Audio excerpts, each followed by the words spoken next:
What's going on, everyone? It's another episode of Left Side Heavy, the podcast presented by Blue Wire. It's your boy, Jevin LaFave. On this episode, it's me and Hayden, joined by our good friend, Ian McNaughton. And we talk about the Stanley Cup playoffs, really. Avs dethroning Tampa Bay, restricting them from going back to back to back. And we kind of break down every single game, really, some storylines from it. And it was a very good episode. Legendary Kadri quote, Makar just having his resume right now is unbelievable. And then we talk about the Hockey Hall of Fame class. The Sedin twins and Bobby Lou, big day for Canucks fans, Danny Alfredson and many others. So it was a very fun episode. If you're listening to this but you want to watch it instead, head to YouTube, Left Side Heavy, subscribe, like, comment, ring that bell. It really helps grow the show. What also helps grow the show is leaving a rating and review wherever you get your podcasts. Yeah, it would just really help grow the show, and I'd very much appreciate it. But nonetheless, with my appreciation to you guys, really enjoy this episode. I hope you enjoy it. Here is myself, Hayden, and Ian on episode 107. Let's go.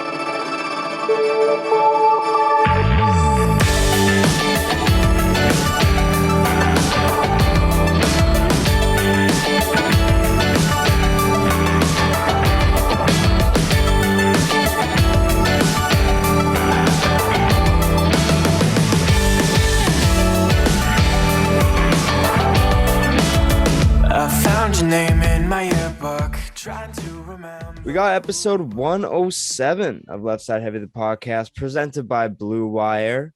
It's your boys, Jevin and Hayden, and we got our good friend of the show, Mr. Kyle Dubas. How's it going, buddy? How's the offseason looking for you now that the Avalanche have dethroned the Tampa Bay Lightning? I think I saw an article today where it's just like the Toronto Maple Leafs can like replicate the Colorado Avalanche's success, the path to success. It's like, sure, couldn't we all replicate the path to success? It would. I mean, it's a bit harder for the Maple Leafs because they would have to get out of the first round. Yeah. But like besides that, it's replicable. Surely, they would have to have success in the playoffs. They would not only have to win the first round, they would also have to win the second round. And the third. And then the third, and then the finals. It's like that's quadruple the amount of rounds that the Maple Leafs are used to winning. That's 4 times. That's a lot. Before you can even talk about replicating the Stanley Cup champions, you have to figure out how to get out of the first round. That's equivalent to saying the Buffalo Sabres have the same chance to replicate Colorado. It's like you gotta the Canucks can replicate success. Sure. We could all replicate the success. Exactly. Like you're not wrong. It's maybe not right, but it's also not wrong. Yeah, exactly. But how you been, man? You played 9 holes today? Yeah, I played 9 holes. Awful. Nobody could putt. There's 3 of us. We had a threesome. Nobody could putt for shit. You had a threesome on the golf course? That's fire. Whoa, I know. Whoa. I know. Horny. No. Literally nobody could putt. I think I was like averaging 6-7 shots a hole. I got a bogey. That was the highlight. I got a bogey on par 3. Son. On a par 3, attaboy. So that was that's a par on a par 4. That was the highlight of my 9 holes today in Squamish Valley. Look at rates, man. Shot of the day. What was your shot of the day? You know what? My shot of the day. I don't have either of you guys played Squamish Valley? No. So the 3rd hole, it's kind of like a bit of a dog leg left. Like you're shooting through some trees to the left a bit, and I basically I played my left to right fade. I thought I would, and I thought I cleared the trees. And do you know for the life of me, I could not find my ball. I had a really nice shot. I played it well, cleared trees. I'll be honest, I didn't look at it at the end where it landed because I was like, this is a nice shot. I'm going to find it when I walk over to it. And I could not find where my ball went for the life of me. Now, I get it. I wear glasses. I don't have the best vision. Fair enough. But, like, surely it was in the middle of the fairway. I should be able to find where the ball went. And I couldn't. How's the conditions? Is there a chance it got plugged? I don't think so. I think the conditions are fine. And I'm saying this while golfing with a friend of my pod, Scott, who he literally does maintenance. Jimmy Fallon. He literally does maintenance at the golf course. So like if I say something like, "Oh, this pin placement sucks," it's like, yeah, dude, I put that there like at 4:30 this morning. Like that was literally my front left pin. It's like, yeah, well, it sucks. So it's just like I can't really talk too much about the course. Well, how did Scott play? Because there's no excuses on his part. He also played poorly, but yeah, was not great for him. But you know, I've been kind of riding a bit of a heater to start my golf season. Like I think this is my 6th or 7th time out this year, and I was riding a bit of a heater, like playing better than I usually would. So I think it's kind of law of averages. I'm kind of equaling to what I would usually play. Well, didn't you get like 2 birdies that one round? 2 birdies in 2 rounds, which is like peak Ian golf in all the years I've been golfing.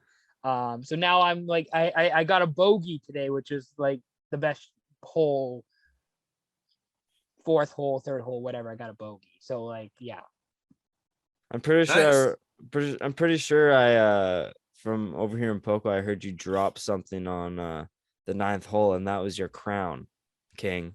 Know your worth. I had no idea where you're gonna go with that.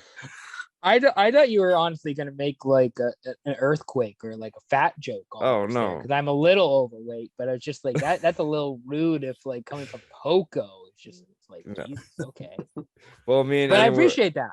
Me and Ian were in a "You're a King" battle within the text messages when I asked him to come on. Goddamn. Just you. I should have thrown out the Uno reverse card. That's like the ultimate. See, that's the ultimate one. Yeah. Just bros being dudes. Bros That's being it. Guys. That's it. Hayden, why are you sick, man? What's wrong? I don't know, man. How the fuck did you not get sick? I swear we were together like the whole weekend. Oh, I'm thriving. I have no idea. My mom chalks it up to being like, "Oh, like you party way too much." I'm like, "Mom, I party like once or twice, like every other weekend." Lately, it's been almost every weekend. Phones. It's those damn phones. I'm It's always those on damn phones. Yeah, my weekly average like of time on phone is like, I think it's like an hour and 45 minutes now. Just because work's just keeping me busy, but like. For real though, I have no idea how I got this sickness because, like I said, Jeff, every like event that we went to, I went to, you were at. Yeah. So I have no idea. Do you think you just got it from like? Do you ride with someone when you work? Like, because you have to drive to sites. Do you drive alone? No. I drive together. No one at my work is sick, and it's only like 3 people other than me in the shop. So, and I always meet there. My one theory is Saturday night when we were sitting all around the campfire at Kiana's. Yeah. I sauced my Four Loko out to everyone. And Luke was the last person to drink it. And Luke, being an EMT, works with sick people. No one else shared a drink that he had. That's my theory.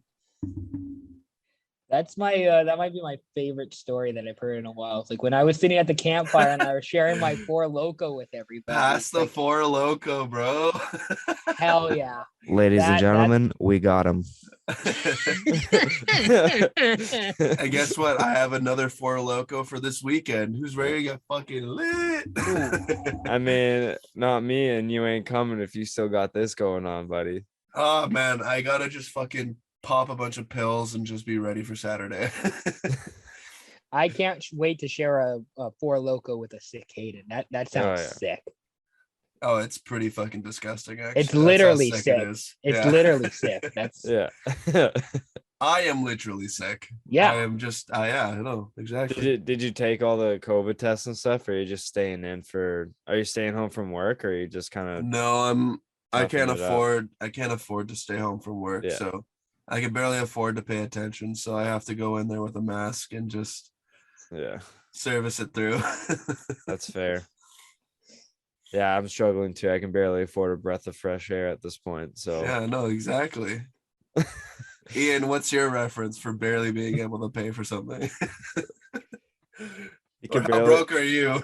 you can barely afford a bogey playing around a golf. That's No, he That's couldn't probably pay for a bogey. yeah. I was gonna say I can barely afford to live at this point. Like, literally with the cost of living, but that might be a bit too technical and a bit too serious for what you guys Yeah. are for the exercise here. That might be a little too deep. But yeah, well, I've kind of had something for like the last couple of weeks, like a bit of like a throat thing, like sore throat, like scratchy throat. Yeah. But like I was just in Victoria this weekend. I went to the Pride Parade in Victoria, and I'm feeling pretty good. So I think Hayden, the cure for you is to go to Victoria and then just go to the Pride Parade, go to Peacocks, play some pool with the boys. Does going to Columbia Street in New West, is that like good enough? Because that whole street is just so prideful. So I think to not spend Listen, as much money. I think I like New West more than most people do. So I'm willing. I'll give you that, but I know there's some people who maybe aren't as impressed with downtown New West. Oh, that's fair. That's all the Republicans and the right wings people. But live and let live. Honestly, Live and let live. 54 and 54. All right, Bush. Come on, Noah. Oh, Jesus. Okay. So yeah, we're just gonna remove Hayden from this call. I'll see myself out, boys. Yeah, I'll see myself. Just gonna mute Hayden for 30 minutes. You get a timeout. Yeah. You get a podcast timeout. Yeah, I can't wait to like try and respond to something and just nothing. Yeah. No. Crickets. You're sussied. But something big happened over the weekend on Sunday night. Colorado dethroned the Tampa Bay Lightning, preventing them from a back-to-back-to-back. They won the cup in game 6, winning 2-1. Arturi Lehkonen scoring the game-winning goal. Ian, what are your thoughts? What were your thoughts on the entire series? I thought it was a really fun series. I thought it was the best series in terms of like quality of hockey since probably I'm gonna say like the Boston Chicago series, but you could probably go even further than that. It was really fun. There were two really good teams, two of the best teams, arguably. And I think Colorado was the most deserving team to win, but Tampa Bay, I think, ran out of energy like you could see in the third period with 2 shots on net. They were just gassed. They were done. Yeah. Which was unfortunate. But in terms of the actual series, in terms of the actual final, that was some of the best hockey and some of the most exciting hockey I've seen in a Stanley Cup final in a long time. Yeah. No, I totally agree. Like, I think, like you said, Tampa Bay just they were so hurt. Like, they were so injured. Julian Breezeball came out with a report of all the injuries. Did you see this? I did see that, yeah. Hayden, I don't think they got all the injuries either. Yeah. Hayden, did you see this? I didn't see the injury report, but I mean, I could see just everyone on the fucking bench, just head down, leaning over. Yeah, so I got it right here. This is just like what was reported. There's probably more. But Belmar had a meniscus injury at the start of the playoffs. Anthony Cirelli had a shoulder/AC joint sprain versus New York and dislocated his other shoulder versus Colorado. Kucherov had an MCL sprain versus Colorado. Nick Paul had a AC joint sprain versus New York and an MCL sprain versus Colorado. Corey Perry had an AC joint sprain versus New York. Point had a significant quad tear versus Toronto. And McDonough mangled finger from block versus New York. And that's just what we know of. Christ. Isn't mangled finger like the best hockey injury report that you've ever heard? Like, that's so hockey of like, you could do it for football too, but it's like, yeah, dude mangled his finger and it wasn't the same. It's just like, that sounds like a hockey injury if I've ever heard of one. You know those like really fucked up fingers you see in like Grey's Anatomy episodes? Like that's what I think of when it's like pointing in like 5 different directions, and I'm like, okay. Like it's like the one thing that I can think of just recently, and I'm sorry to bring this to like a Saints thing, but like Marcus Davenport, defensive lineman, had his pinky, the tip of his pinky removed because of botched surgeries like 3 times, and they just said fuck it, like, do you want it removed? He's like, okay. That's insane. So he just like, yeah, mangled finger is like the smallest but like one of the most significant injuries, and I can't believe that like any of them played. Obviously no Braden Point, but like how the fuck do you play through like anything of that sort of degree? Can Davenport pinky swear? He can, but it's untruthful because it's I think it's his left one, so it's his right one, and the left hand is more true. Oh, okay. Because like, what if someone goes for it and just misses it? Because it's like one of those guys like going for like a fist bump on a kid that has like no arms. Like, well, this is awkward. Yeah. What do we do for me? Like, high five, champ. Oh, fuck. I'll see myself out. Yeah, gosh, that's so funny. But yeah, no, going back to the injury report, it's insane that those guys were even surviving at that point. Like Braden Point came back for a game, but he was immediately removed from, was it game 3 he played and then didn't play game 4 after that against Colorado? I think he missed games 1 and 2 and then played in game 3. That sounds right. Yeah, and then missed. But like with a quad tear, you kind of understand that why he missed so much time between Toronto and Colorado and then only came back for a game. But it's just, John Cooper said this, like, if this was a regular season, half the team would be from the farm. So that just kind of shows you how tough the sport is, especially this time of year. The fact that they even got to 6 games against that Colorado team is an achievement in itself. Like, you don't get like pity cups for like taking it to 6 games while being half injured, unless you're the Indianapolis Colts and you just give a banner for anything.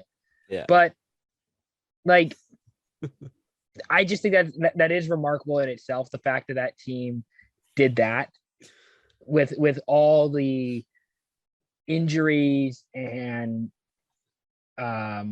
barriers that they had to overcome to get to that point. It's remarkable. Yeah. And like, I don't want this to take anything away from Colorado because they had injuries themselves. Like Gerard broke his goddamn sternum against St. Louis, so he was out for the playoffs. Burakovsky had a broken hand and broken foot. Kadri broke his thumb in 2 places and was playing 18 days after he got the injury, let alone having surgery and recovering from it.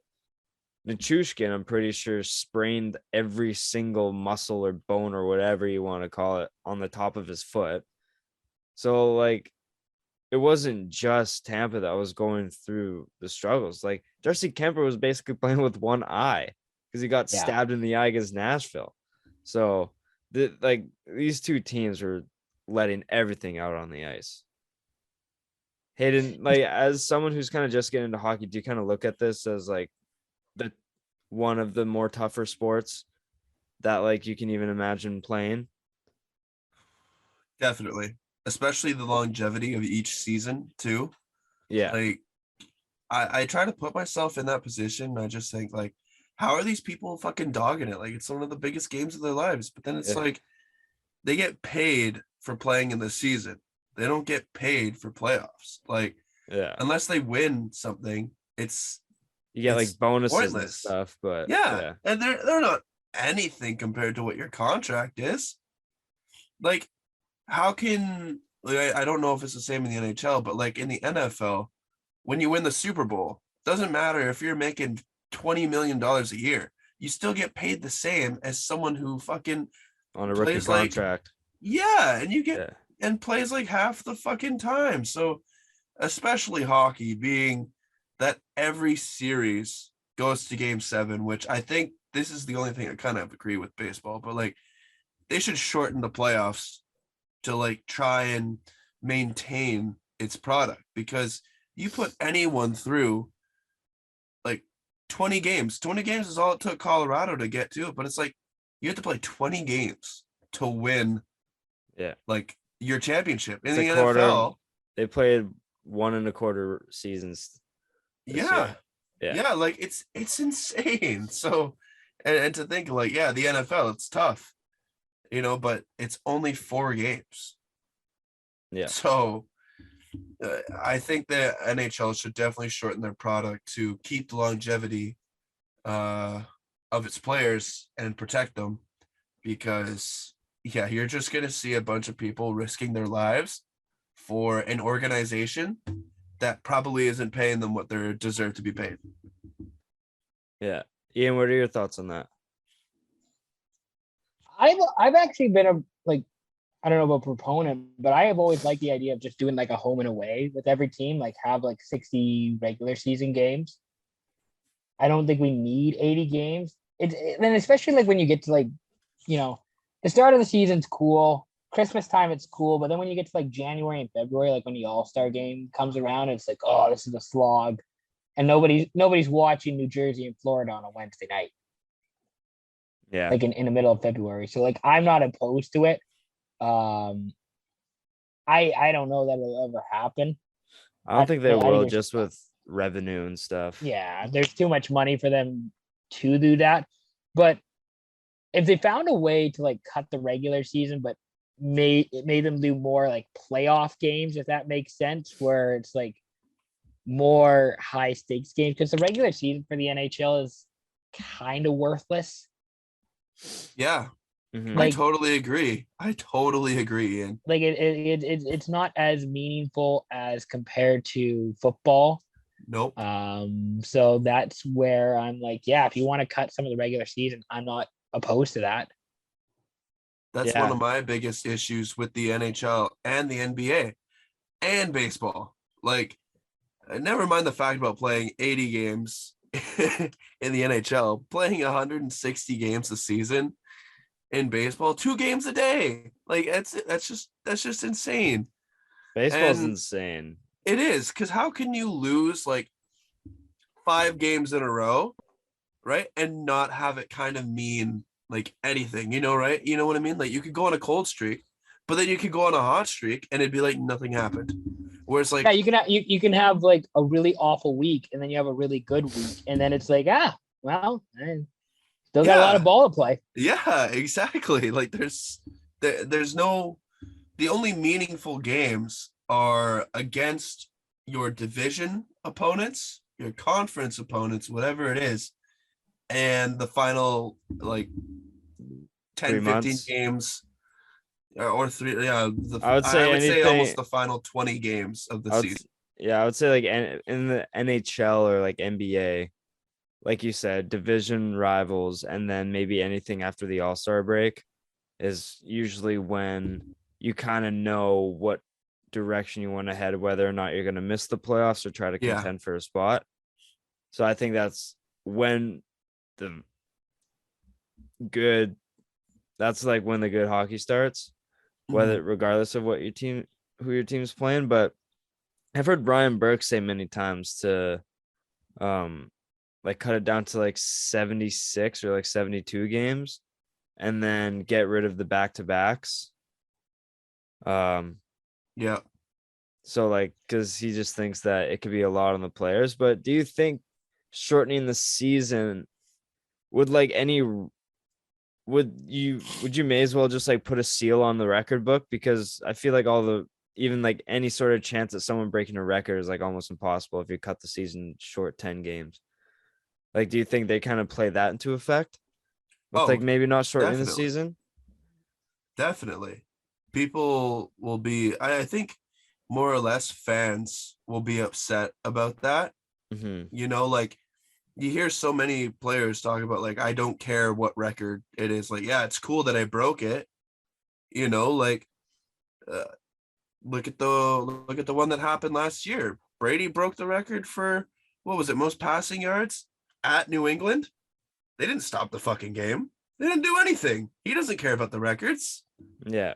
You know, like he just cares about, like that's someone who obviously has a really sports, like a big sport mentality. But yeah, I don't think a lot of people will, or a lot of players will necessarily care about records, in my opinion.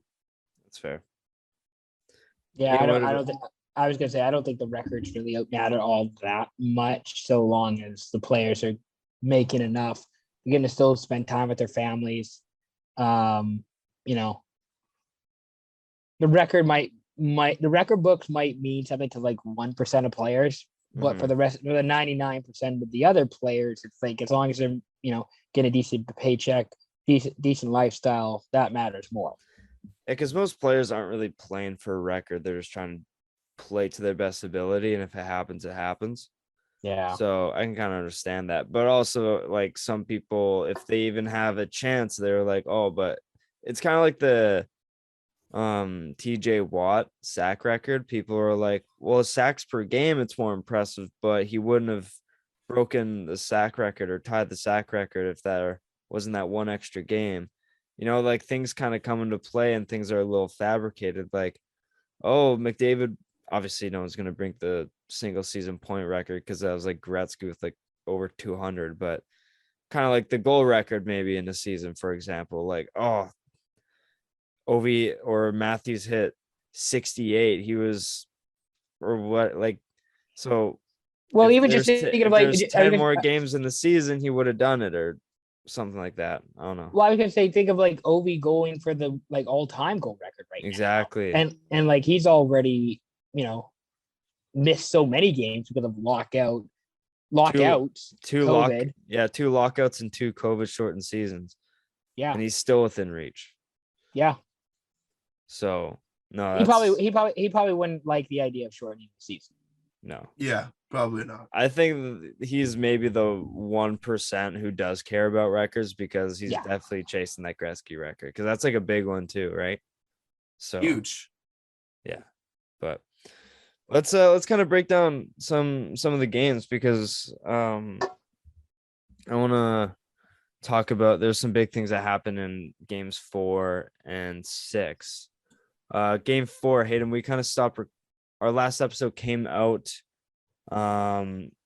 before game 4, and we kind of came out with a prediction. You said obviously Tampa was winning out because you were rolling with your prediction. Yeah. Oh, by the way, I won the bet. I won a 6-pack. Would have been 8 if Colorado won it in 7, but it's only a 6-pack, so I'll expect that on Friday or Saturday. Calm down. You surprised me. But so Kadri, this was the big storyline going into the game. Kadri walks into the building with a little soft splint on his hand after breaking his thumb 18 days prior, comes into the game post-surgery and scores the OT winner. Now, the big controversy with that, was it too many men? Because McKinnon did change quite early. Kadri jumped on quite early, with McKinnon kind of taking his time to the bench. Kadri comes onto the ice, gets the pass, breaks through 3 defenders, and scores a beautiful goal that replicates Patrick Kane's, who like no one knew that it fucking went in besides like 2 Colorado fans in the stand.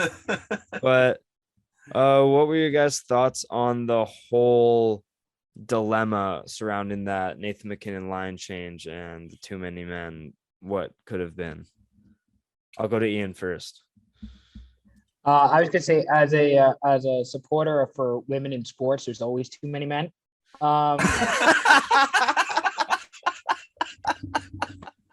But What the fuck? We're like, Fuck, I'm dying over here. but,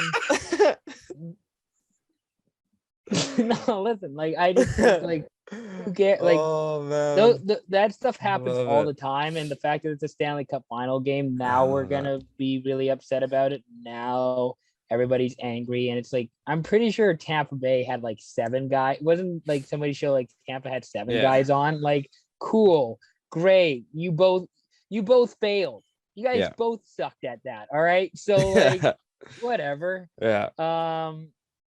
Yeah, I thought it was more interesting the fact that Nazem Kadri scored it more than any offside, more than any like missed call I or whatever. agree. I think that was the bigger story, the fact that Kadri not only injured, but like all the shit that he's gone through this entire postseason is the hero, is Yeah. the guy who wins it for Colorado. I thought that was a bigger storyline. And you know, if people want to say that it's offside, if people want to say that there's too many men, if people want whatever, like whatever the rule, like there's always somebody complaining about something. Yeah. And it's just like, yeah, sure, whatever. I think it's a goal. Everybody else seems to think it's a goal. The people who the refs, the people that matter the most, thought it was a goal. So it's a goal. We'll call it a goal. Hayden? Yeah, no, I totally agree. Like, I find it so funny how, you know, people do that and say, oh, it was too many men. But then you go back to a point in time where they had 7, maybe even almost 8 people on like the ice at the same time, you know, like it's stupid as well, because I always say, or I've always thought in hockey, where if somebody gets on the ice, but they're not in the fucking play, like if the puck's in the neutral zone and they get on the ice with like 6 or more guys, penalty. But like they weren't even affecting the play. Like, why does it matter? Why should it matter at that point? And I think to really settle a debate, it's gonna take the higher ups of the NHL to say, look, this now, forever and always, if you ever have 6 people on the ice, we will stop play. It will be a penalty, or vice versa. It's like, if this 6th person, 7th person isn't affecting the play, then by all means play on, you know, because then people can't get upset. People can't take away from the amazing story that Kadri had, you know, like coming back injured, scoring the game-winning goal, being the hero. And like Ian said, after dealing with all this shit in the playoffs, it's truly inspiring. It really is. And it sucks that it's being almost overlooked because of something so petty and so stupid.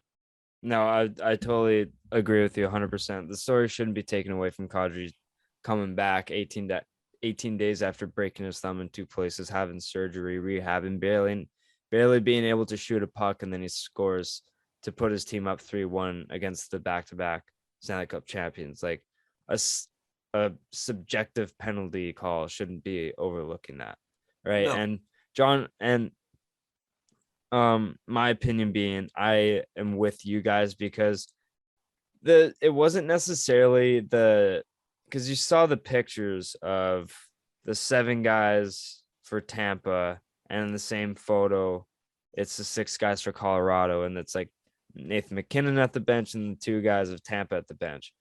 The thing that people were complaining about was how far away from the bench McKinnon was. But if you think about it, Tampa had the longer change. And if the 2 guys are just at the bench, but their entire team's in the defensive zone, how early did those guys get on the ice without those guys getting off the ice? Like, they must have hopped in just as early as Kadri did. So if anything, they shouldn't be fucking complaining at all, because like they had guys on just as early, if not earlier, than Kadri, right? So they're both like necessarily in the wrong. It's just that Kadri scored the OT winner like shortly after, but Kadri was going in on a 1-on-3, beat McDonough cleanly to someone, and McDonough being the guy who said the too many men, quote unquote, doesn't matter. He said like it shouldn't have been called anyway. So McDonough is on Colorado's side, if anything. That was a quote from himself. And like those line changes happen 30 times a game. Oh yeah. So now that it's resulted in a goal. Now it matters. Now it's a difference, right? So you can go back and get someone to check on the game and blow the horn like a goal that was missed and be like, blow the horn like, hey, that was too many men. It'll defeat the flow of the game if you just keep calling it every single time. It's just that one resulted in a goal. Was it maybe a fraction too early? Maybe, but not enough to really make a difference because, like you said, Hayden, McKinnon wasn't even paying attention to anything in the play. Like he wasn't doing anything. He wasn't involved. No. So I don't know. Obviously, it's a lot of gray area and there's going to be a lot of different opinions, but I just think it was something that is fine being a goal. Well, you know what this reminds me of? Because there is a rule of like, what is it, 3 feet or whatever a guy can be 5 or something. Like for a guy to be that close to the bench or whatever. And Hayden, you can probably help me out with this too, but I'm pretty sure in football, an offensive lineman, when they're doing like RPOs, an offensive lineman can be like a yard or 2 upfield, maybe 3 yard, whatever the rule is, right? 3 yards upfield blocking. But then it gets to like where the guy is like 4 or 5 yards, but then it's like, well, what's 2 or 3 yards? Mm-hmm.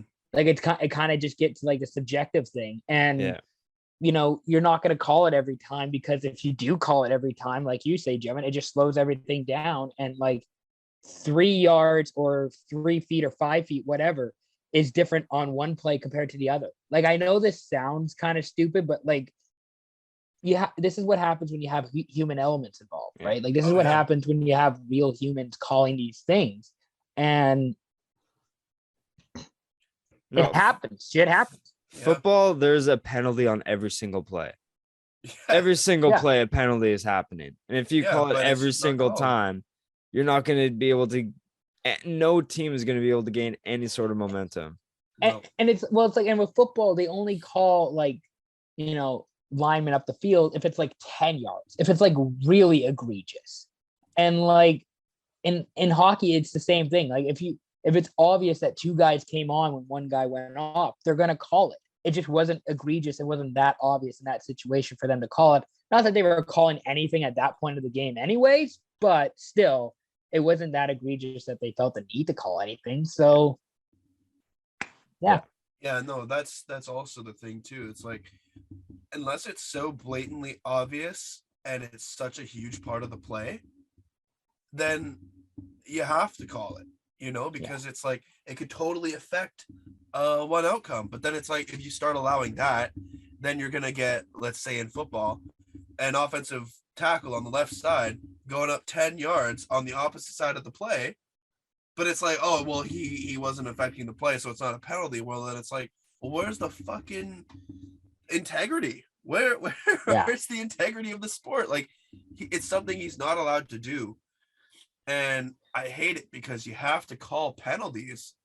But it's like, if you have to call penalties, there are so many holdings in football. Like, someone is being held along those 9-10 defensive players in the fucking mix at a time every play.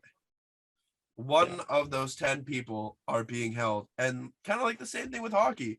Like, how many times do you see someone like slash a stick, but no call? Mm-hmm. How many times do you see someone hold someone up and stop them from going, but they don't get called on holding? Or how many times do you see someone get interfered with when the puck's on this side, on the left side, and then he gets hit on the right? Like, it's so stupid. Yeah. Because people will find an argument for anything.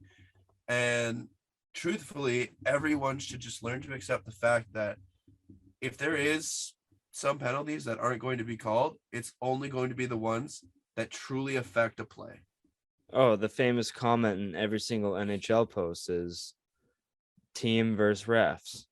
Whatever team it is. It's the first comment. It's like 90% of the comment section is whatever team versus refs, because people break any result down to reffing. And yes, it can give teams advantages, but what if the teams deserve those penalties? Then like even regardless if they deserve them, a team like salty fans are going to comment blank versus refs. So and we don't talk about like in football too. If a team gets 9 penalties, like if the Jets get 9 penalties against the Bills in whatever Don't game, get talked about. we don't say like, oh, those refs hate the Jets. It's like, be smarter. Don't take 9 penalties. Be more disciplined. Yeah. Yeah, be more disciplined. We don't say that in hockey. We just say like, oh, the refs hate our team. And it's like, no, just don't take dumb penalties. Yeah, don't be an idiot. Yeah. And unless there's like factual evidence that clearly shows, where it's almost like the refs have it out for your team, you got to show me exactly where, your penalties against a certain team to where penalties against a certain other team are held.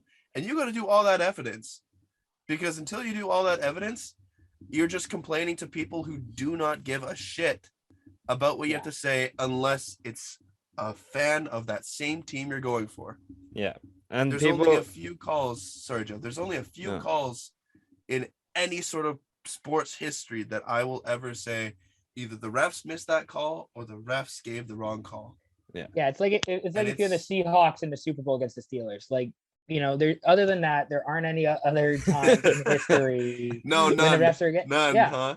Yeah. Okay. That's awesome. But no, to go to the better part of that sequence of events, Nazem Kadri scores an overtime winner, and I think the genuine reaction amongst the entire hockey community about that goal alone is like everyone was so happy for him because of like you said, Ian, all the shit that he went through. And we'll get to his famous quote in as we kind of wrap up our talk about game 6. But game 4, Colorado takes it. They're on the verge. They got Tampa on the ropes, going back to Denver, but Tampa stays alive in game 5. Sorry. But what did you think about game 5? And I was kind of pre-gaming for Tap House, so I didn't necessarily catch much of this game, but Tampa looked like a team that was ready to be eliminated. What did you think about it, Ian? I'll be honest, I didn't watch a second of it because I was out at a lacrosse game on Friday night. I only caught the highlights of it. Boys are hot right now. But I mean,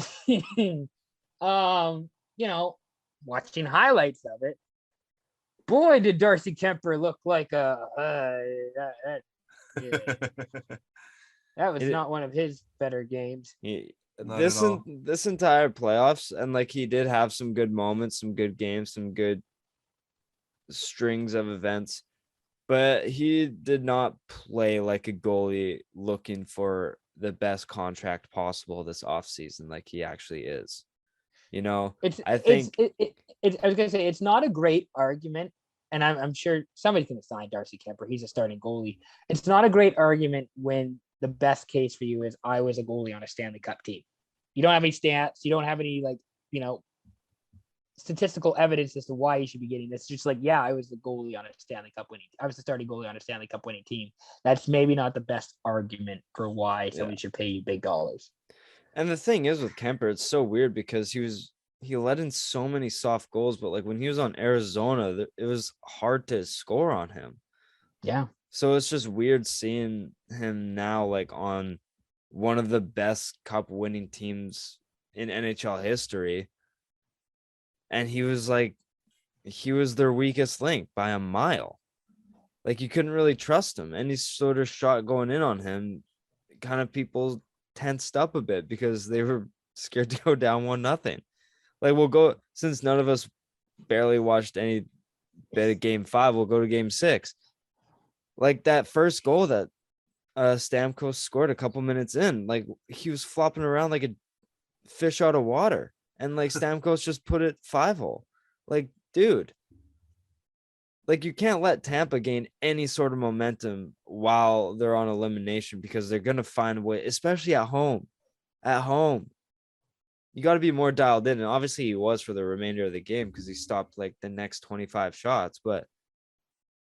Like Tampa also took 2 shots in the third period. Yeah, I think it was like 4, but like that doesn't even matter. Like if you're getting less than 5 shots in a period, like figure it out. But Kemper needs to save that first one because he kind of put like letting that one in is just like, what if you're fucking McKinnon? He's like, Yeah. yo, dude, Darcy, let's go, bud. I gave up carbs for this shit, man. I'm not out here trying to watch you give up 5 whole goals. All right, figure it out. Yeah. So no, but game 6, the dog shows up. He puts the carbs away and finally puts in a good game in the Stanley Cup Finals. Gets a goal and an apple. A good goal too, not one off the skate. Yeah, Vasi save off the skate and in. What were your just overall like expectations of game 6 and like how were you feeling watching game 6? As someone who was cheering for Tampa, that third period, I was on my way to go and pick up Shaden from work. And I cannot tell you how many times I fucking hit my steering wheel because I'm hearing those goddamn announcers saying like, oh, it's a 2-on-1. Oh, Kucherov missed the net. Oh, and they're like totally Tampa Bay biased like announcers. Yeah. And the one color commentator, he's like, oh, I can't believe that. Oh, and he's just like, it sounds like he's got money on the game himself. Like he's got money on Tampa. Oh, he does. He's definitely probably like, did. I am not betting on this team to lose until they do. But like, you know, it was terrible just hearing all the missed opportunities, and then the last minute and a half. I'm pretty sure, just from what I was hearing, it's like Tampa Bay couldn't even get out of their damn zone. Yeah, they couldn't even get into Colorado's like territory. Yeah. So it was super frustrating the third period, not because I wasn't watching it, but hearing it just made me so much more frustrated. Like, how are you not? Because you can't necessarily see what's going on. That's the thing about radio, right? It's exactly. Just like, because watching it, you can maybe be like, okay, whatever, that was a good save, or like they did good. That was just Colorado did better, that kind of thing. But like on radio, you're just expecting like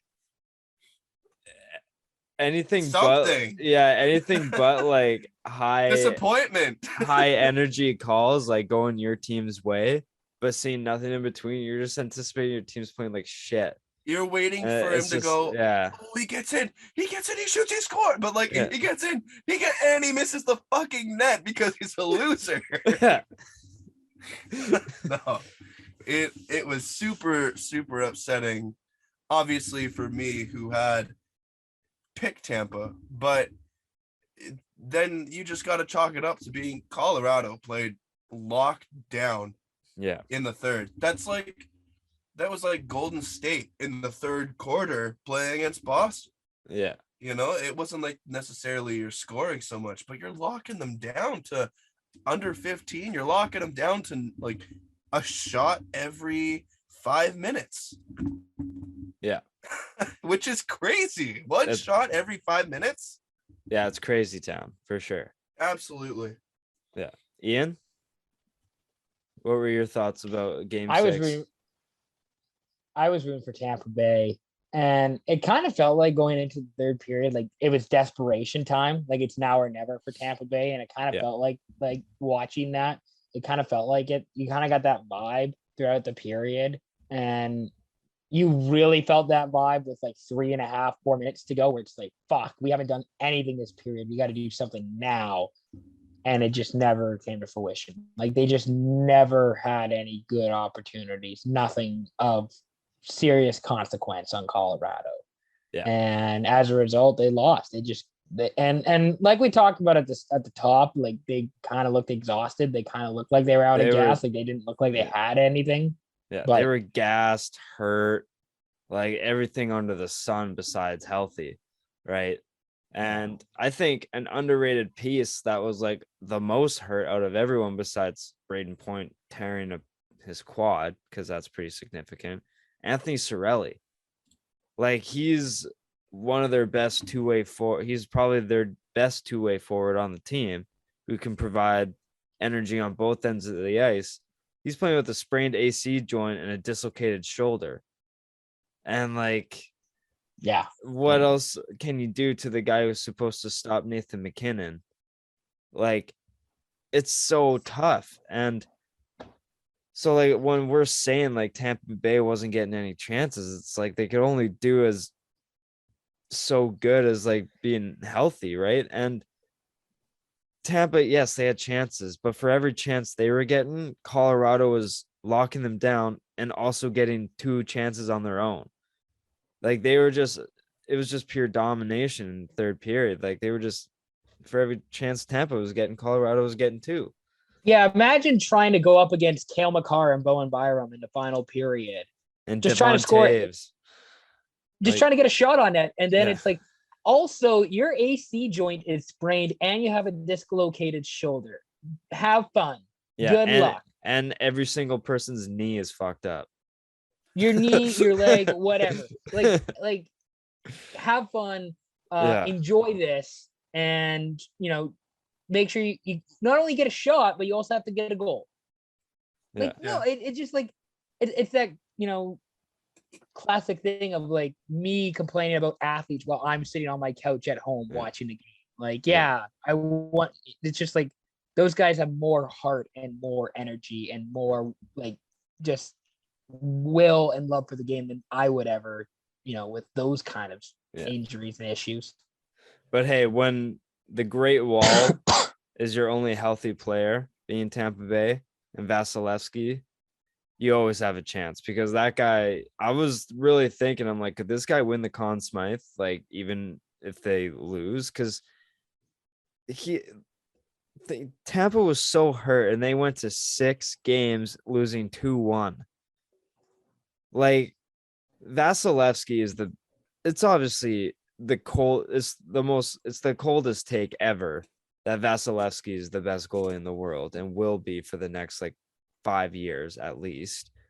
But when that guy is playing on top of his game, any team has Ottawa could be playing in the fucking Stanley Cup Finals if they got Vasilevsky in that, because that guy was just so good these playoffs, and they were just one shot away. But I mean, Darcy Kemper, he made the saves he was supposed to. Did some of them get a little dicey? Was he squeezing his arm a little tighter on some shots? Yes. But hey, no puck crossed the goal line, and that's all that matters when the clock hits 0. So Colorado, they win their first cup since 2001. Man, as a Canucks fan, I only wish for won a cup since blank. Or won a cup. Yeah. It's like, man, I was just laughing, but I was laughing as just pure frustration. It was like their first cup in 22 years. I'm like, they have more than one though. They have more than 0. We have none. I was laughing in Spain with a silent S. But no, I also want to talk about the Lehkonen goal, because I think this guy was the acquisition of the deadline.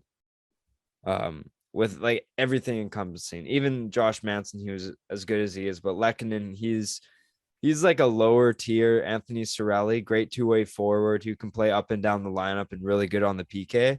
And he just scored probably the 2 biggest goals, maybe 2 of the 3 biggest goals this offseason or this postseason for Colorado. The goal that sends them to the Stanley Cup final and the game-winning goal in Game 6. Like, what do you got to say about this Lehkonen player and like how much of an impact he made for Colorado?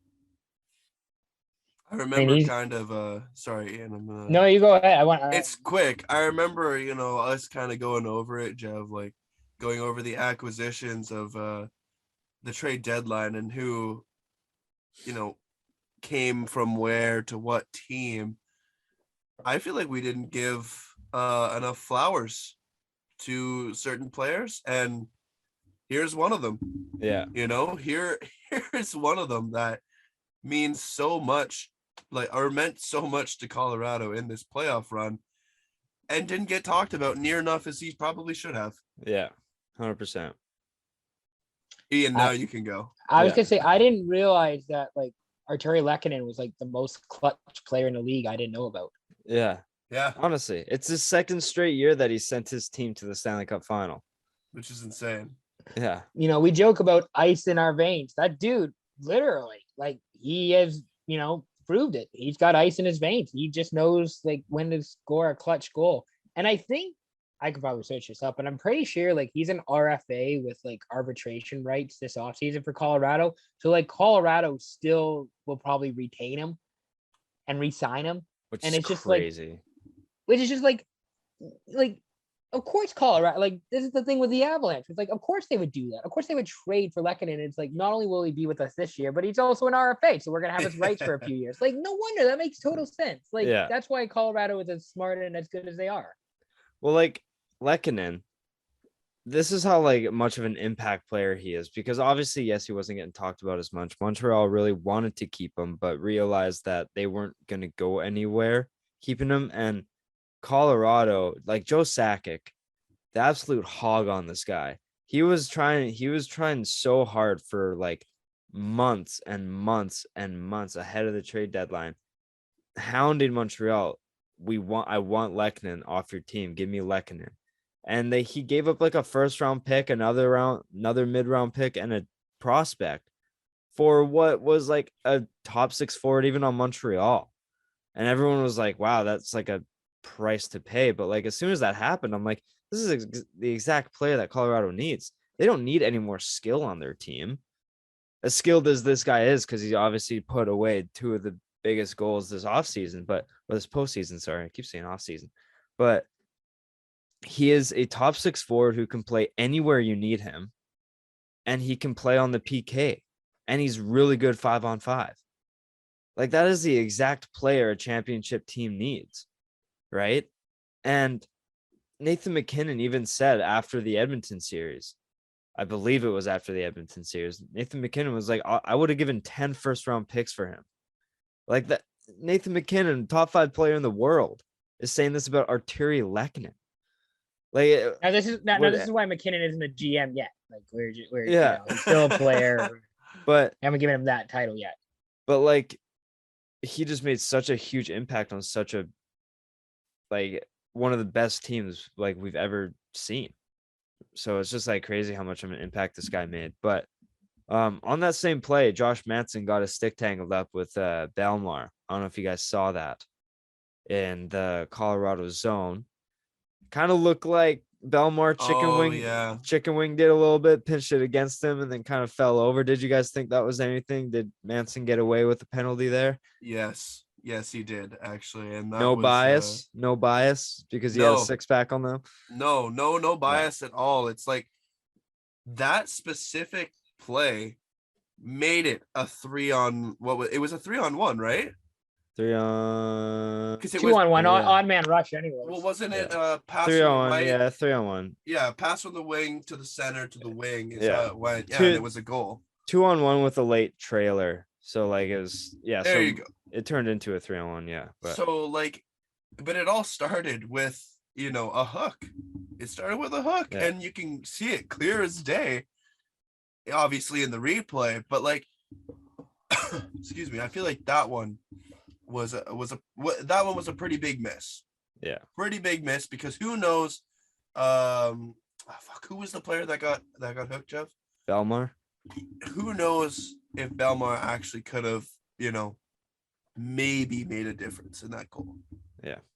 Or that would be cool. So I think that one was a missed call, but it wasn't like it was super bad or miscalled. But yeah. Ian? I mean, I thought it was a penalty, but I also thought what Pat Maroon did was worse after the goal. But then again, you don't. But then again, you don't have what Pat Maroon did if you call the original play. So like, yeah. No, it's a good point. Enough. Speaking of like what happened after the play, did you guys see where Stamkos like slapped the puck and it hit the fucking ref, and he's like, "Oh, sorry, I did not mean to do that." I was like, Jesus Christ, that should have been. That could have been. That could have been. Stamkos terrible. did go up to him and apologize after. I saw it, but I think that was just like in the moment, pure frustration. But with the Manson thing, I think that was a penalty as well. But I also kind of saw Belmar kind of initiate contact with Manson there with the stick. I kind of saw him grab it a little bit and chicken pinch his arm to the stick a little bit. Like I didn't see Belmar try to get out of it, but I also didn't necessarily see Manson avoid it. But I would have called it a penalty. But looking back at it, I also saw like Belmar was kind of trying to like get something there. Like I think he kind of also looked for it as well. So I don't know if that's what the ref saw, maybe, but I don't know. I wouldn't have been surprised if Manson got a penalty there for either like interference or hooking. But also, Belmar, to me, personal opinion, kind of looked like he chicken winged it a little bit. But nonetheless, Lehkonen scored a huge goal on a dialed in Vasilevsky, and they shut it down for the rest of the game and were ultimately lifting the cup. Now, I wanna talk about Cale Makar, because Cale Makar, like your boy predicted, which I don't think I'm not the only one who did predict this, but I mean, I kind of predicted it as well. Yeah, you did as well. Yeah, and I will be honest, you did as well. Cale Makar wins the Conn Smythe. Ian, obviously, me and Hayden Hayden even had Makar winning it if they lost. Which I told him to change his choice because that's not going to happen again with Vasilevsky on Tampa. But what were your thoughts on Makar winning the Conn Smythe? Yeah, I mean, not that, but yeah, no, I mean, like I thought that was fair. I mean, he had the most points of any defenseman. 29 and 20, is that good? It's better than me. It's not my like- beer league stats. I didn't even score that in like 2 years of Pee Wee, man. Like that's how awful I was. I mean, to be honest, I don't know if there was a guy. You could have given it to a bunch of guys, but I also feel like at the same point there wasn't really like obvious choice. Like if that made sense, like there wasn't one real clear cut. Like I'm not opposed to Makar getting it. I think I tried to float this around, but nobody was biting on it. I also was thinking, what if McDavid got some Conn Smythe love because of what he did in the first 3 rounds? I know he didn't even get to the cup, never mind win it. But I think McDavid maybe deserved a little bit of love too.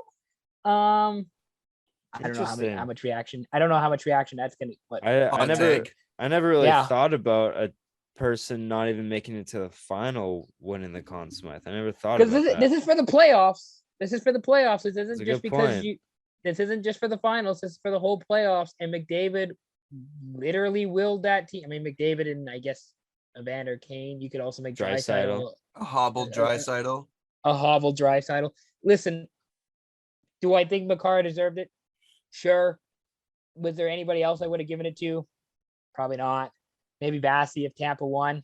One person that I kind of thought of, mainly just for like the last series, but one person who played pretty good everywhere that he went, and I'm pretty sure he finished with a good plus-minus ratio, was the captain himself, the man of the Avs. I thought Landeskog had a great series against Tampa.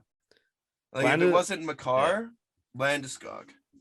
Yeah, Landeskog was definitely a very consistent player this playoffs. Yeah. Like, I think McKinnon had a shit finals. Like, he had a decent playoffs overall, but I think he kind of got limited. 100%. A lot these finals, except for game 6. But I think Landeskog, he was a guy who played with the injured guys. He was like the solid piece holding any sort of line together, and he kind of did everything. So I kind of like that, the Landeskog love as well. I could have definitely seen him taking it, but I thought it was a no doubt nail in the coffin. Cale Makar was winning it. Oh yeah. Regardless. Obviously except Tampa one, because I think Vasilevsky played just as good, if not better than Makar these playoffs.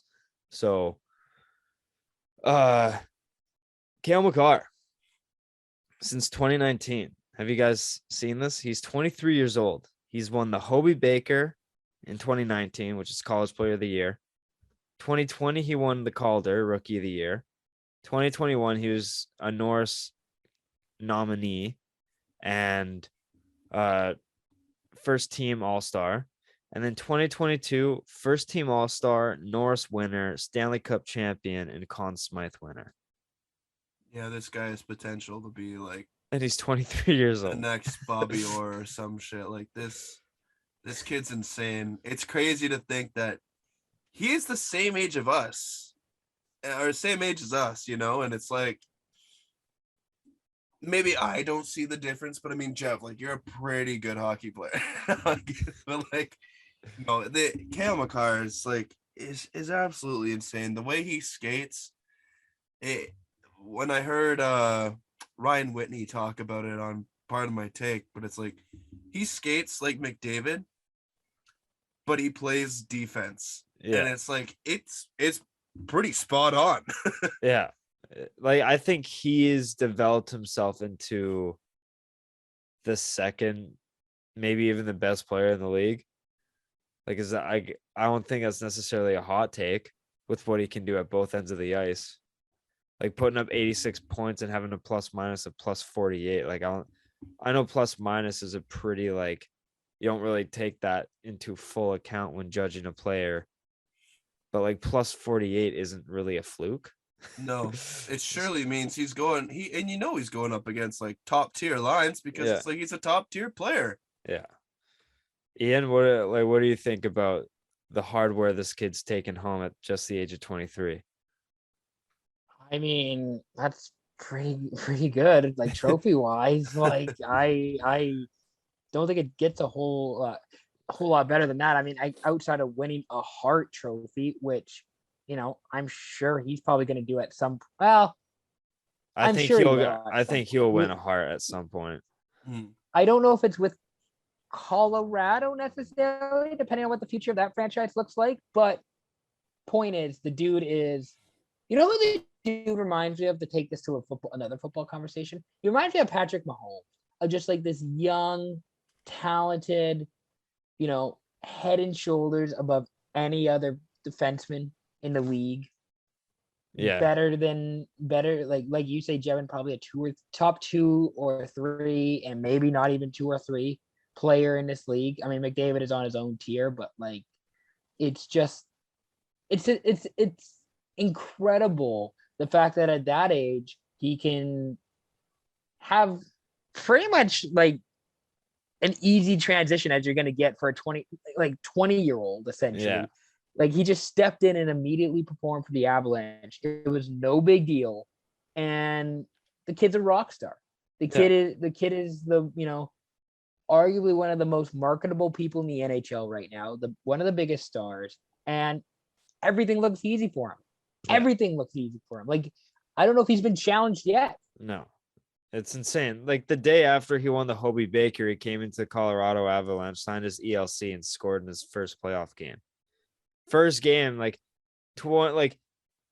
30 hours after winning the Hobey Baker, he's scoring in the NHL playoffs for Colorado. And then the next year he wins the Calder.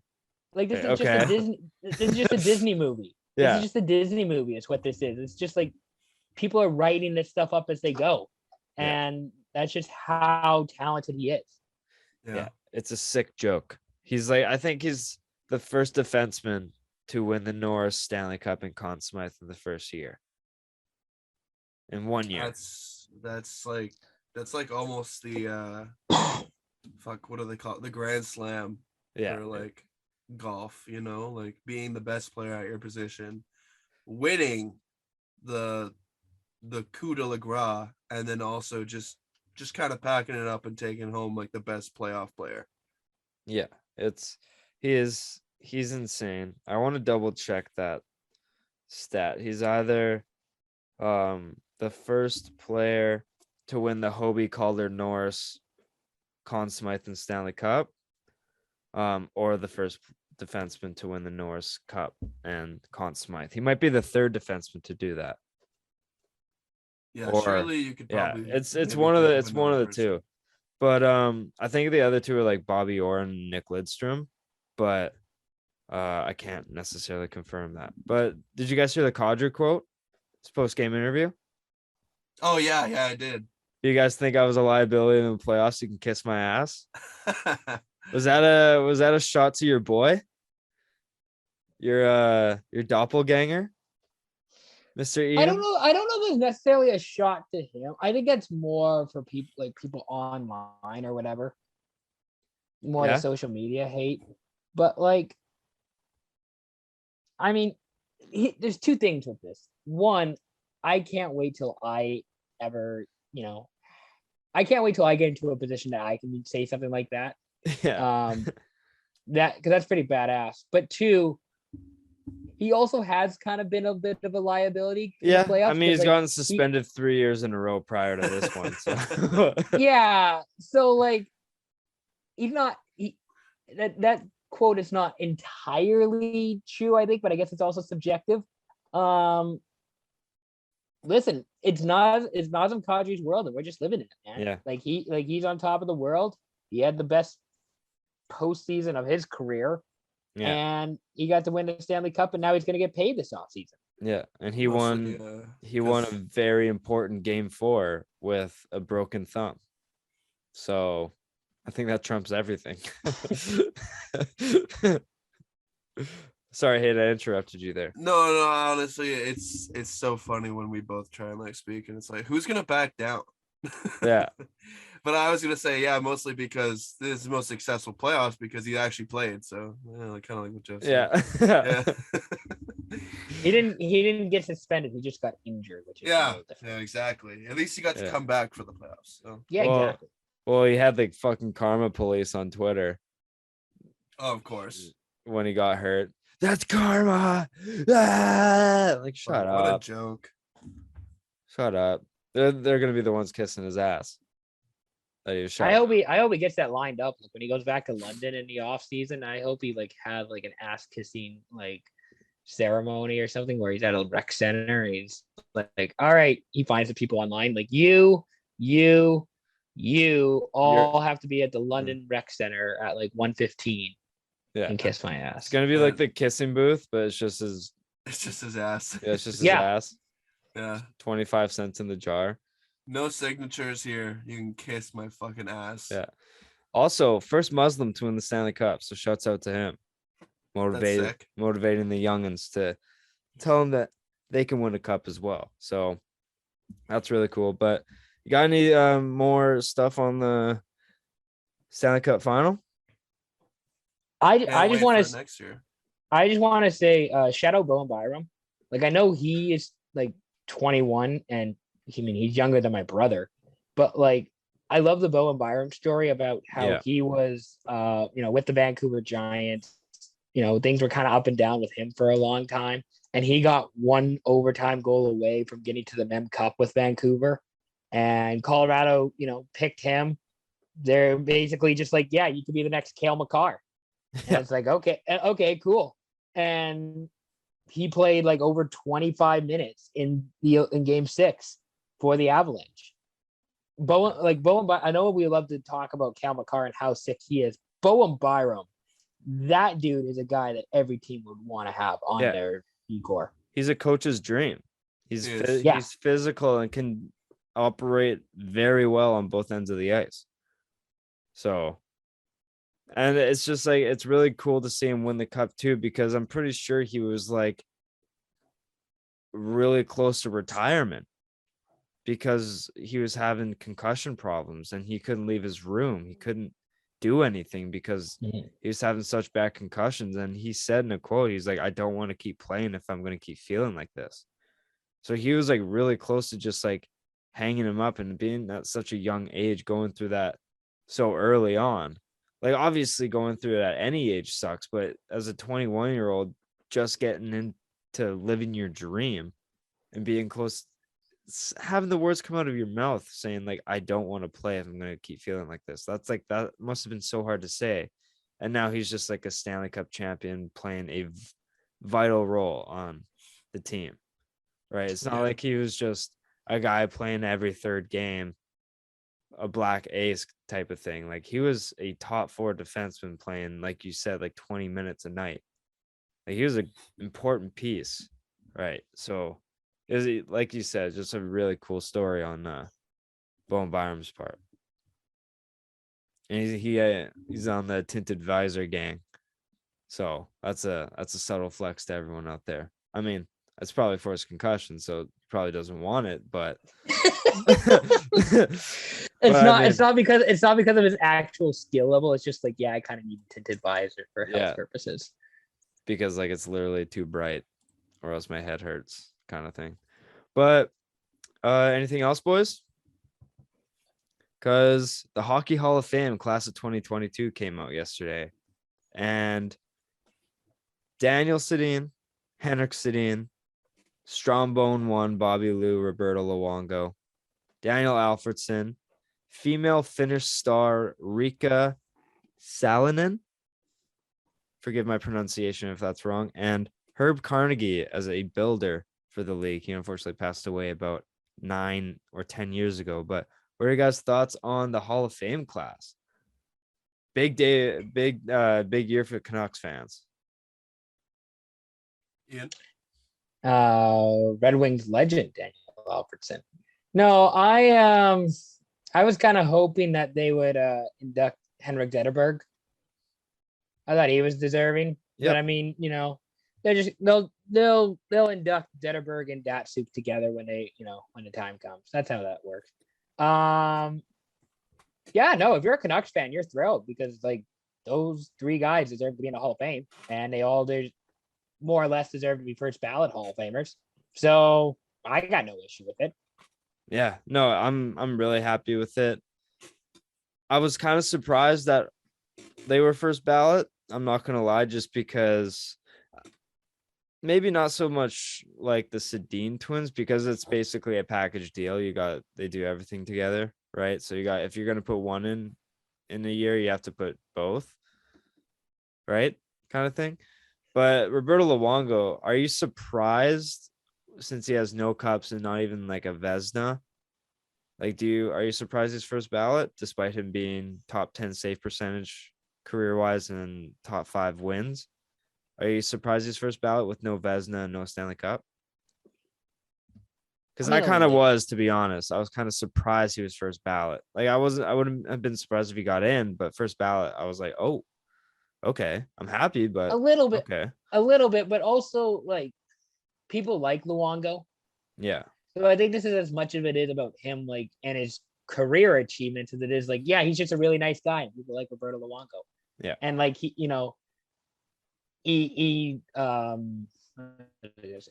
popular like within the Hockey Canada ranks, and he's working for Hockey Canada. I don't know the exact position, but I think he's the GM of the world champion, the men's team. Yeah. Somebody can correct me on that. No, he's got experience with the Panthers. He's well liked in Florida. I mean, I think people just like him, so that's also I think why he's a first ballot, is because he's a charismatic, personable individual. Yeah, and has a fire Twitter account. So there you go, and that helps. That helps. Yeah. Typically when they look at players and they're like, does this guy have a fire Twitter account? It's like Alexander McGillney. I don't know. Roberto Luongo. His last tweet was 2018. No. Yeah, no. And like hasn't retweeted anything since 2020. No. So we'll give Luongo the nod here out of respect. Yeah. Hayden, do you have any thoughts on this?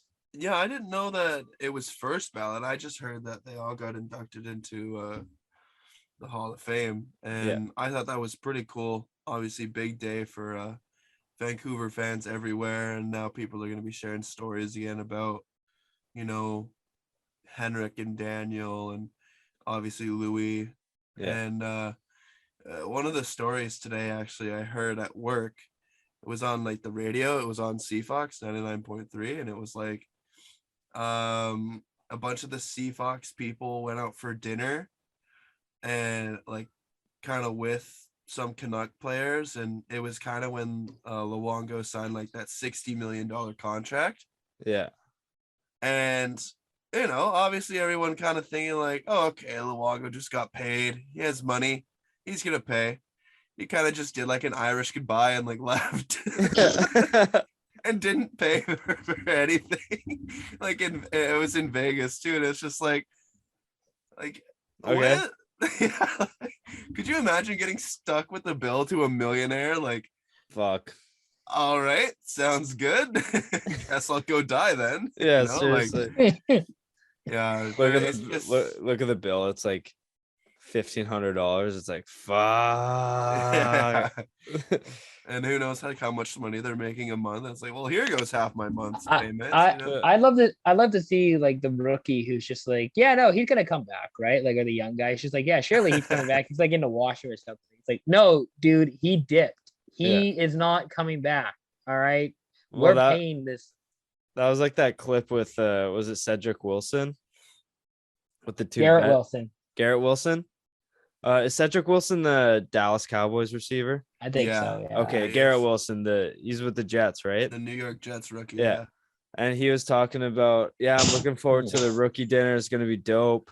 And then the two vets are like, no, it's not gonna be dope. And he's like, why? He's like, they're gonna fucking run up that bill.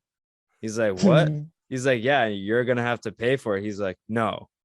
Like, how much? And then the two vets are like probably 75K. And he's like, what?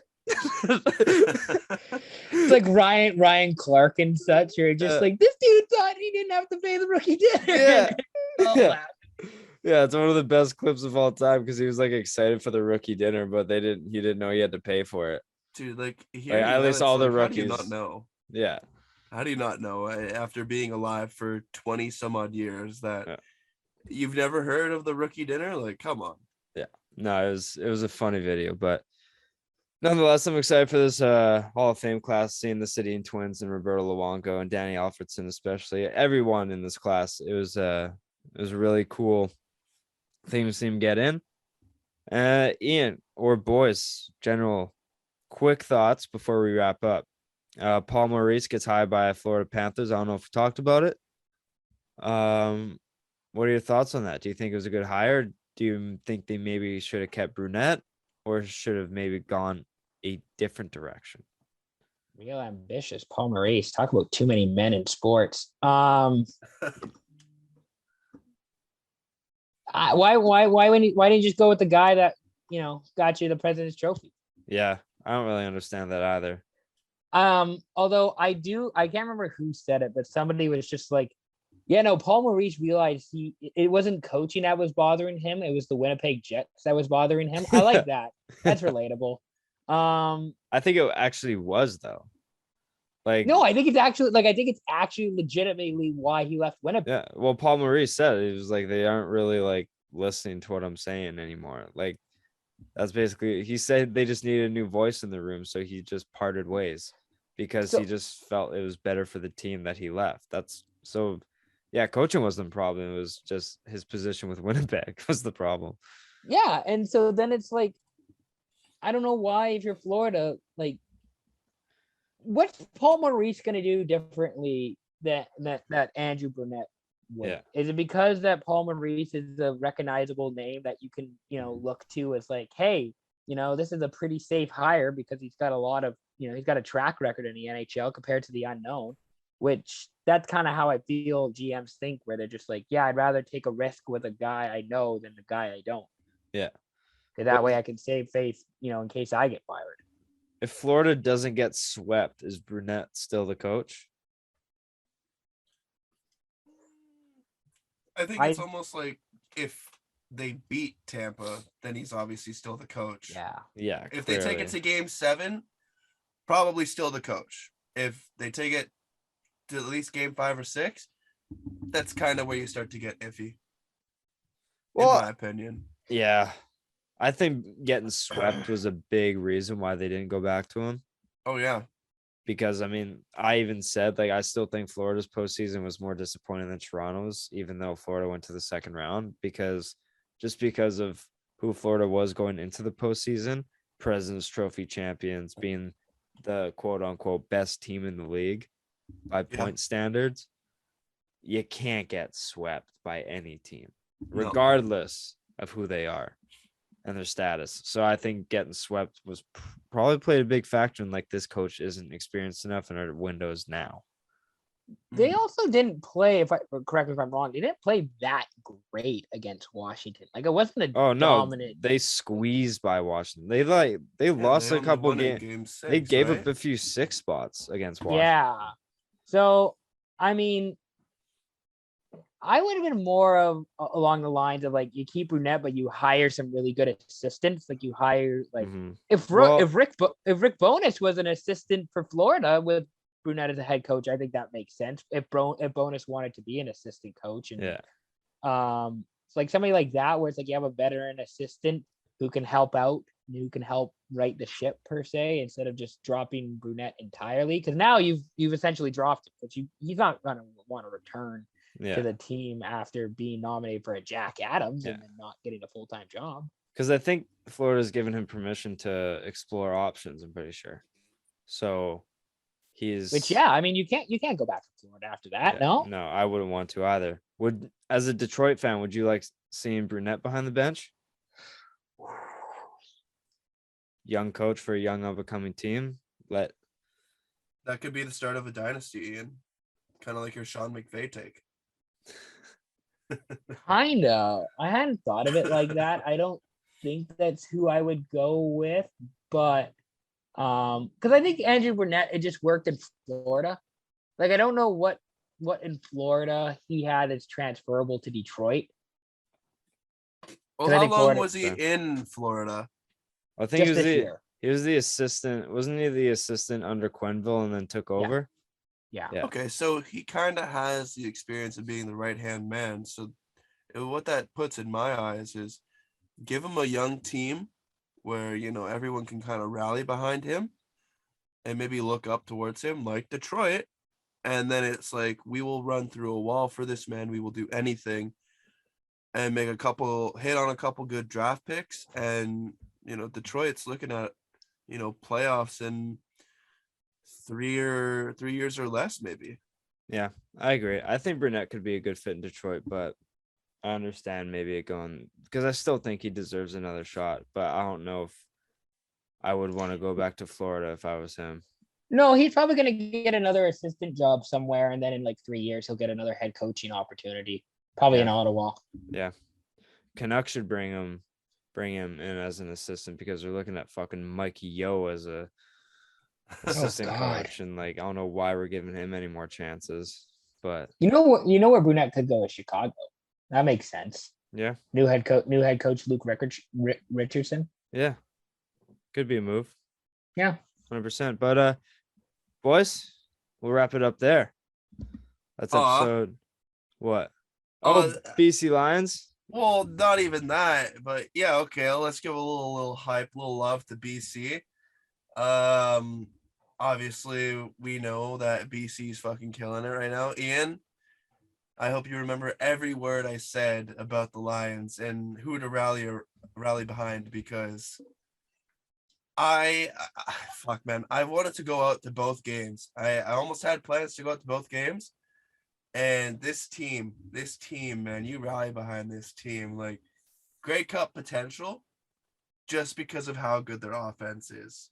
And their defense ain't no joke either. 18 points allowed in 8 quarters, outscoring every other opponent's 103-18, plus 85 point differential. I don't know how much more I can go on.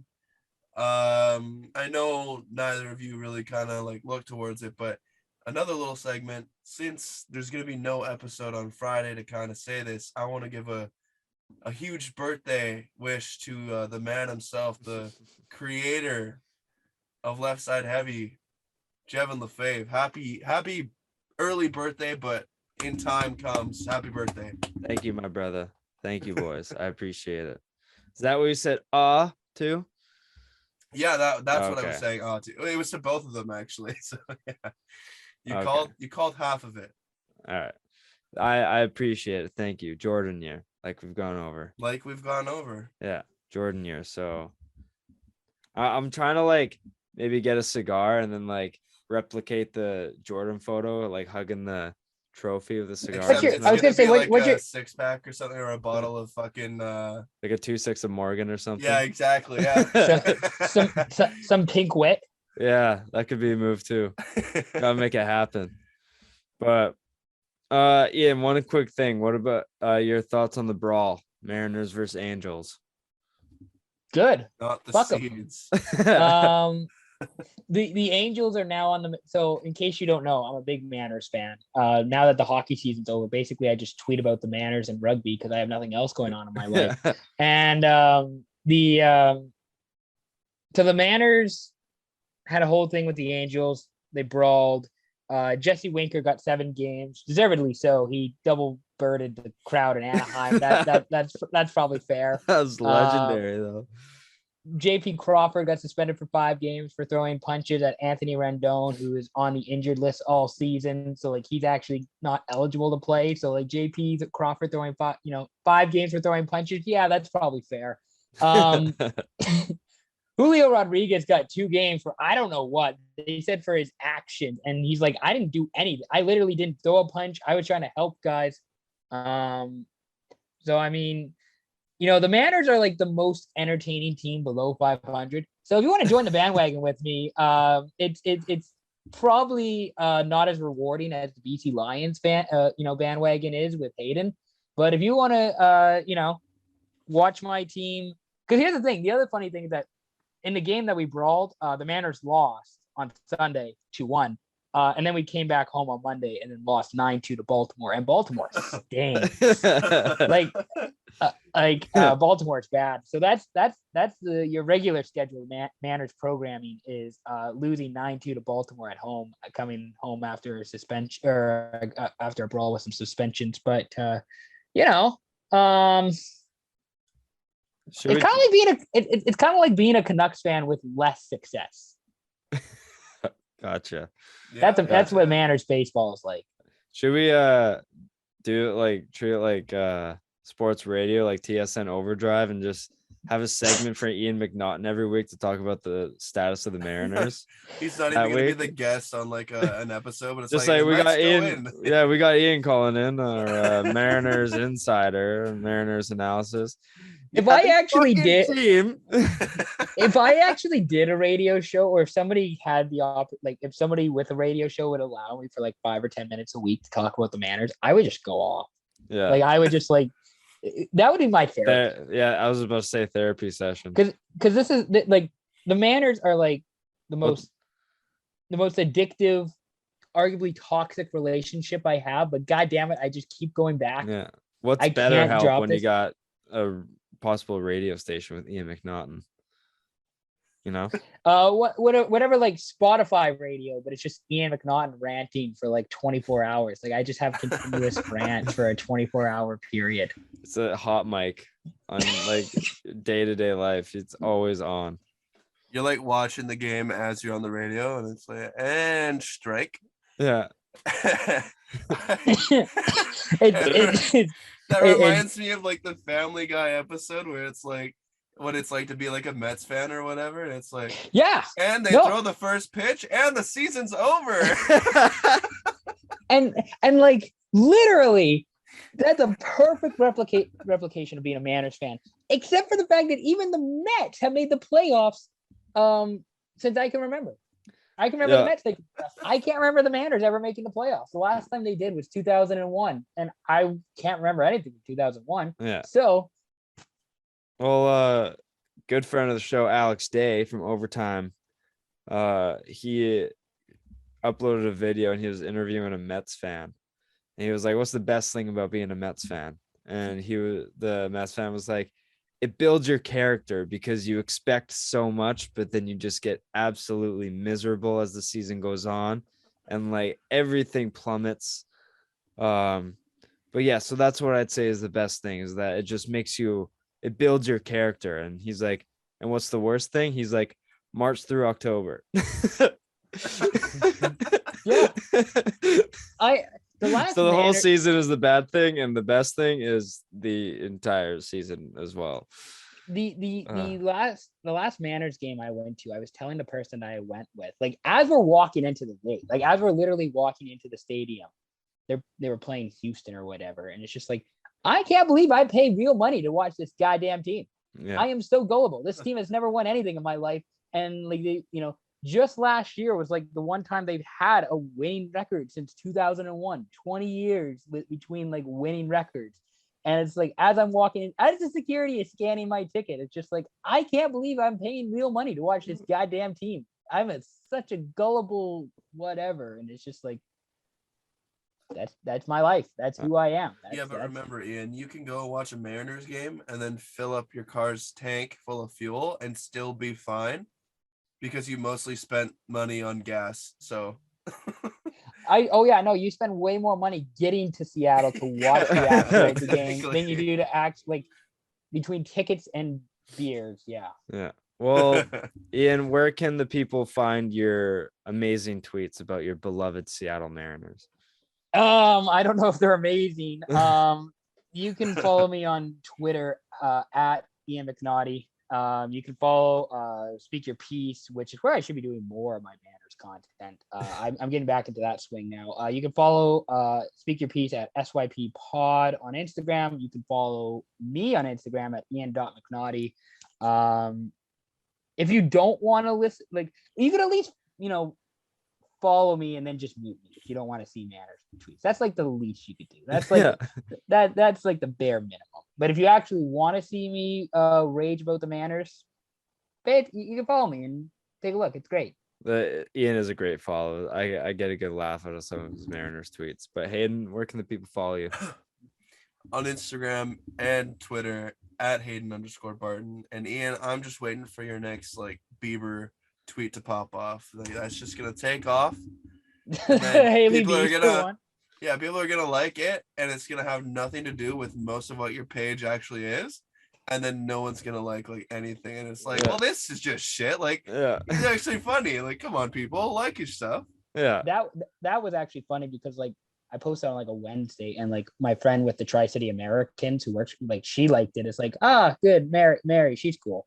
And then like the next day it's like 200 people liked it. It's like, fuck me. All right, well, I guess I'm pretty popular. I guess that's what my demo is Haley Bieber stands.